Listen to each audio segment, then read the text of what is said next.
jiray laga yaabaa inuu hoteelada cuntooyinka u karin jiray.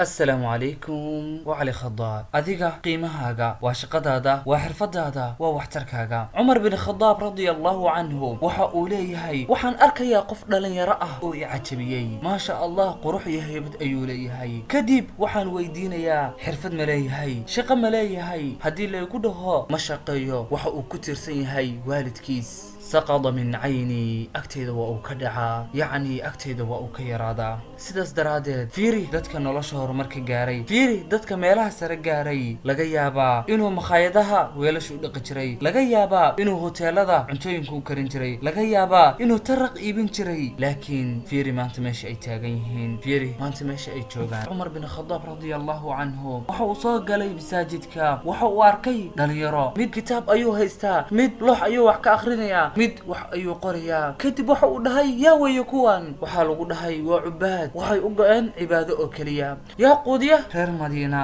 Umar waxa uu dhahay ii keena ul waa una garaacay waxa uuna ku dhahay miyeenan ogeyn inay samadu soo deyn dahab iyo fidda waa una ka buriyay waa una ka ceeriyay masaajidkii nabiga sallallahu alayhi wa sallam. sabab muxuu uga ceeriyay si ay u shaqeystaan diinteena weligeed kama soo horjeesan in la shaqeysto kama soo horjeesan in la raadiyo macaashka nolosha. haddii qof walba masaajid galo oo dhawan cibaadeysanaya haddii wiil kasta oo dhalinyaro ah uu ku mashquulo filimaan ciyaaro iyo heeso yaa wadanka wuxuu qabanaya yaa dadka wuxuu qabanaya yaa diinta wuxuu qabanaya yaa shacabka wuxuu qabanaya. haddaba ogow walaal badana kuwa shirkadaha leh kuwa guuleystay kuwa horumarka gaaray nolosha waxay ka bilaaween sifir bal iska badaaye kuwa ayaa ka bilaaway sifir meel ka hooseeya oo ah waa deema malaayiin deema lagu lahaa noloshana maantay meel sare ay ka gaareen. haddaba adiga maxaad sugaysaa?